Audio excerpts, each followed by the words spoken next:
नमस्कार दोस्तों, स्वागत है आप सबका अपने यूट्यूब चैनल पीटेक पर। इस वीडियो में आप सभी को पूरी जानकारी हम देने वाले हैं एचसीपीसी और इसमें 4 साल तक केंद्रीय जो कर्मचारी हैं और जो पेंशनर हैं उनके लिए बहुत बड़ा अपडेट है। इस अपडेट को मिस ना करें और जितने भी कर्मचारी हैं उन लोगों के लिए भी ये वीडियो बहुत ही महत्वपूर्ण रहने वाला है। ओपीएस, यूपीएस, एनपीएस इन सभी के बारे में इसमें हम आपको बताने वाले हैं पूरी जानकारी। और 8वां वेतन आयोग कब लगेगा, इसमें क्यों देरी हो रही है और देरी का एरियर मिलेगा या नहीं मिलेगा, कब मिलेगा, ये सब कुछ अच्छे से समझना है। तो चलिए वीडियो को शुरू करते हैं। लेकिन वीडियो को शुरू करने से पहले भाई लोग वीडियो को लाइक कर दो और चैनल को सब्सक्राइब करके बेल आइकन प्रेस कर दो। ध्यान से समझेंगे आप लोग। 69 लाख पेंशनर हैं और 49 लाख कर्मचारी हैं जिनको 10% वेतन का नुकसान हो रहा है। 4 साल तक ये होगा और ये क्यों होगा इसको भी अच्छे से समझेंगे। उनकी सैलरी में लगेगी सेंध। इसी तरीके से इस सवाल ने कर्मियों की परेशानी बढ़ा दी है। डीए डीआर तो गत वर्ष ही 50% के पार हो गया था। नियम है कि इस स्थिति में डीए डीआर का मूल वेतन और पेंशन में विलय कर दिया जाए। राज्य जो वित्त राज्य मंत्री पंकज चौधरी का कहना है कि सरकार ऐसा कोई विलय नहीं करेगी। National mission for old pension scheme Bharat के राष्ट्रीय अध्यक्ष डॉक्टर मनजीत सिंह ने अमर उजाला .com के साथ एक महत्वपूर्ण बातचीत में कहा है, ये बहुत ही दुर्भाग्यपूर्ण है। सरकार ने पहले ही कर्मचारियों का 10% पैसा हर माह बचा लिया है। इसे यूं भी कह सकते हैं कि पिछले 2 साल से 10% के हिसाब से कर्मचारियों का वेतन हड़पा जा रहा है, पेंशन भी हड़पी जा रही है। 8वें वेतन आयोग के लागू होने की उम्मीद 2 साल बाद, ठीक है, हड़पा जा रहा है। और ये जो लागू होने की उम्मीद है 2 साल बाद ही कर सकते हैं जो 8वां वेतन आयोग है। ऐसे में 4 साल तक कर्मियों को हर माह 10% वेतन का नुकसान उठाना पड़ेगा। अब सरकार कह रही है कि डीए को मूल वेतन में मर्ज नहीं करेंगे। यही बात समझ नहीं आ रही कि सरकार कर्मचारियों को उनका आर्थिक फायदा देने से कतरा क्यों रही है। 8वें वेतन आयोग से जुड़े कुछ अहम सवाल हैं, उनको भी आप लोग इसमें समझें।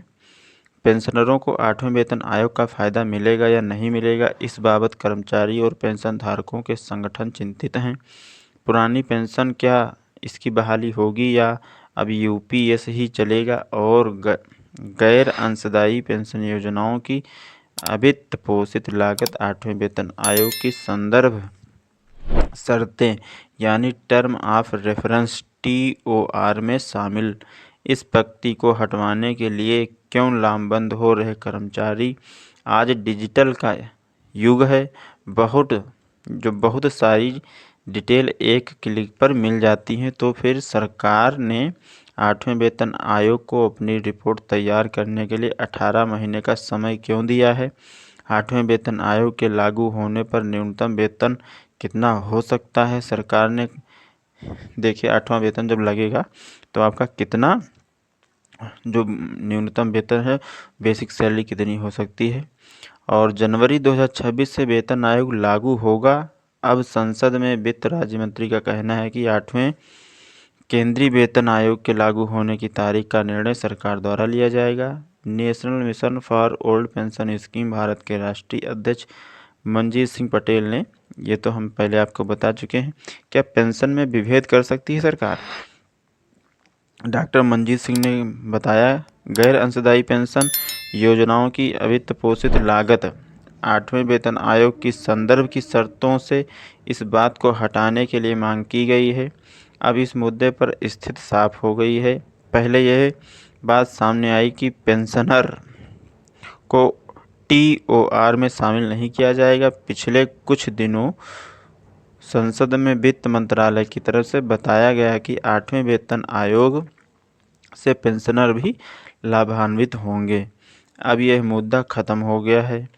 अवित्त पोषित लागत इस बाबत पटेल ने कहा, 25 मार्च 2025 को संसद में पेंशन लायबिलिटी बिल पास किया गया था। उसमें कहा गया था कि भारत सरकार एक विशिष्ट तिथि से पहले के रिटायर्ड कर्मचारियों और उसके बाद के रिटायर्ड कर्मचारियों की पेंशन में विभेद कर सकती है। इसका मतलब इन दोनों स्थितियों में पेंशनरों को अलग अलग लाभ मिलेगा। यूपीएस दोस्तों, यूपीएस एक फंडेड स्कीम है। कर्मचारी 10% और सरकार 18.5% दोनों अपना अपना शेयर इसमें कंट्रीब्यूट करते हैं। अगर कोई कर्मचारी 31 दिसंबर 2025 को रिटायर होता है और 1 जनवरी 2026 से नया वेतन आयोग आता है तो 31 दिसंबर 2025 को उसकी जो बेसिक सैलरी होगी उसी के हिसाब से पेंशन मिलेगी। यह फंडेड स्कीम के तहत होगा। दुविधा, इन्हें पुरानी पेंशन का लाभ मिलेगा या नहीं। अनफंडेड कास्ट की बात पर उन्होंने कहा, इसमें वे कर्मचारी हैं जो ओपीएस के दायरे में आते हैं। वेतन आयोग किसी भी तरह के कर्मचारी हों, वे सभी के लिए है। अभी 3 तरह के कर्मचारी हैं। एक वो जो ओपीएस यानी मतलब पुरानी पेंशन में शामिल हैं, दूसरे ऐसे कर्मचारी जो एनपीएस के दायरे में आते हैं, और तीसरे यूपीएस का विकल्प लेने वाले कर्मचारी हैं। ठीक है, तो ये तीसरे हो गए आपका पुरानी पेंशन वाले कर्मचारी। लेकर इन्हें कोई दुविधा नहीं है, कर्मचारी को नए वेतन आयोग से दिक्कत नहीं होगी। दूसरा एनपीएस वाले कर्मचारी जिनका इससे कोई लेना देना नहीं है। ये कर्मी क्रॉप्स आधारित स्कीम में रिटायरमेंट पर जितना क्रॉप्स एकत्रित होगा उसके हिसाब से उन्हें पेंशन मिलेगी। और यूपीएस हो गया, ये सब हो गया। उसके बाद में पेंशन की पॉलिसी में अंतर क्यों है, ये असमानता इसमें क्यों है, इसको समझेंगे। पेंशन में असमानता के सवाल पर डॉक्टर पटेल ने कहा, यह कोई नई बात नहीं है। जैसे ईपीएस 95 में पीएसयू के कर्मचारी हैं, सेमी गवर्नमेंट वाले, उन्हें वैसे पेंशन नहीं मिलती जैसे ओपीएस में मिलती है। एनपीएस में स्कीम थी, उसमें 10% कर्मचारी और 10% संस्थान अपना हिस्सा जमा कराता था। रिटायरमेंट के वक्त जितना भी क्रॉप्स एकत्रित होता उसे कर्मचारी को दे दिया जाता था। अलग से पेंशन नहीं होती थी। पेंशन में विभेद तो पहले से है। एनपीएस लाने का मकसद सभी को एक जैसी पेंशन व्यवस्था का हिस्सा बनाना था। यहाँ पर भी कुछ दिक्कत हुई कि किसी भी लेंथ, देखिए किसी की सर्विस की जो लेंथ है वो लंबी है और किसी की छोटी है। लोकसभा सांसद, राज्यसभा सांसद, विधायक और एमएलसी की पेंशन अलग है। पेंशन की पॉलिसी में तो अंतर है, लेकिन सभी सरकारी कर्मियों की पेंशन में समानता होनी चाहिए। सब कुछ डिजिटल है तो फिर 18 माह क्यों लगेंगे। देखिए, ये जो 8वें वेतन आयोग का मामला है इसको अच्छे समझेंगे। वेतन आयोग की सिफारिशें तैयार करने के लिए 18 महीने का समय क्यों दिया गया, जबकि अब तो सब कुछ डिजिटल है।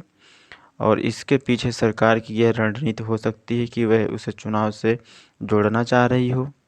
वेतन आयोग की रिपोर्ट के लिए 18 माह का समय देना, इसका मतलब सरकार जानबूझकर वेतन आयोग में देरी करना चाहती है। 7वें वेतन आयोग में जब पहली बार पे मैट्रिक्स बनाया गया तब यही सोचा गया था कि अगली बार वेतन आयोग ही नहीं लाना पड़ेगा, सरकार हर 5 साल में सेटलमेंट प्लान लाएगी। वेतन आयोग में देरी होती है, देर से गठित किए जाते हैं, रिपोर्ट देने में देरी हो जाती है। 24 माह के एचआरए का नुकसान होगा। देखिए, जो भी डिटेल है इसमें सारी डिटेल आपको मिलेगी। इस वीडियो को आप लोग ज़्यादा से ज़्यादा शेयर कर दें। भविष्य में जब भी नया वेतन आयोग का सेटलमेंट प्लान आएगा उसमें नए फिटमेंट फैक्टर से वह टेबल रिप्लेस हो जाएगी। सरकार ने वेतन आयोग को अब 18 माह का समय दिया है। इसके बाद रिपोर्ट लागू करने में भी 5-7 महीना लग जाएगा, 5 से 6 महीना लग जाएगा। महानगरों में रहने वाले कर्मियों के मकान का किराया अंदाज़ा जो है वो लगाया जा सकता है। जैसे बड़े बड़े शहरों में जो हैं कर्मचारी, उनके मकान का किराए का अंदाज़ा लगाया जा सकता है।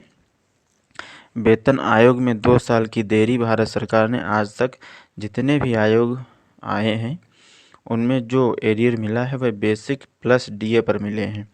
ट्रांसपोर्ट अलाउंस पर भी मिले हैं, उसमें एचआरए को कभी कंसीडर नहीं किया गया। इसका मतलब 24 माह का एचआरए का जो है नुकसान होगा। आगे देखते हैं, 47,000 रुपये हो सकता है न्यूनतम वेतन।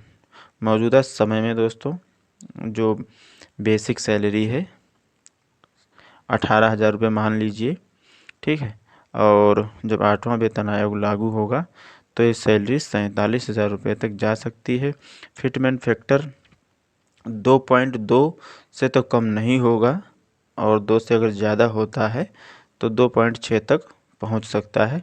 और जितनी भी आपकी बेसिक सैलरी वर्तमान समय में है, मान लीजिए कि 18,000 अगर है, तो जितना भी फिटमेंट फैक्टर होगा उससे उसको गुना कर देंगे, उतना बेसिक सैलरी आपकी बनेगी 8वें वेतन आयोग में। अब आगे देख लेते हैं हम लोग, वेतन आयोग लागू कब होगा।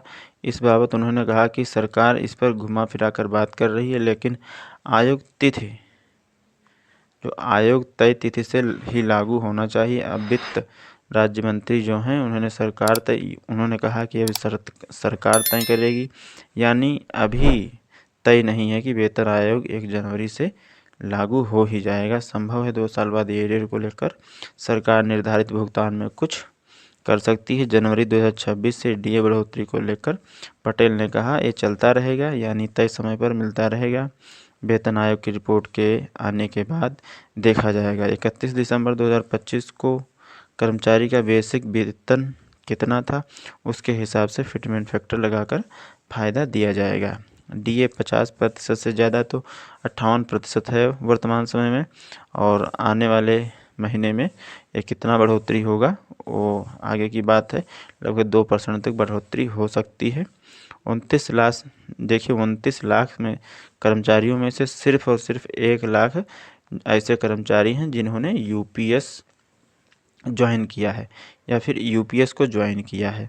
उसमें से आधे ऐसे कर्मचारी हैं जो रिटायर हो चुके हैं, और आधे वे हैं जो बड़े पदों पर हैं। वे भी 4-6 माह बाद वापस एनपीएस में आ जाएंगे, क्योंकि वन टाइम विकल्प के तहत वे वापस आ सकते हैं। हमें ओपीएस की आत्मा को समझना होगा। देखिए पुरानी पेंशन जो है उसको अच्छे से समझना होगा। यूपीएस में शामिल होने का विकल्प 30 नवंबर तक देना था। अब वह पोर्टल बंद हो चुका है, वह पोर्टल ठीक से खुल भी नहीं सका। इसके चलते इच्छुक कर्मचारी भी यूपीएस में नहीं जा सके।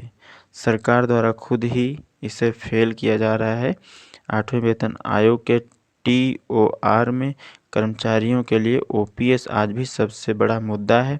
ओपीएस मिल जाए या वैसे लाभ मिल जाए, देखिए जितने भी कर्मचारी होंगे उनको ओपीएस ही चाहिए, या फिर ओपीएस जैसे लाभ वाली कोई योजना आ जाए, ठीक है। तो इसमें बताया गया ओपीएस मिल जाए या वैसे लाभ मिल जाए, इसके लिए संघर्ष जारी रहेगा। पटेल ने कहा हमें ओपीएस की आत्मा को समझना चाहिए, नाम से कोई लेना देना नहीं है। कर्मचारियों का एक ही मकसद है, जब उनका रिटायरमेंट हो तो जो भी उनकी बेसिक सैलरी हो उसका 50% उनको पेंशन के रूप में अंशदान जिसको बोलते हैं वो मिलता रहे, जीपीएफ सहित वापस मिल जाए।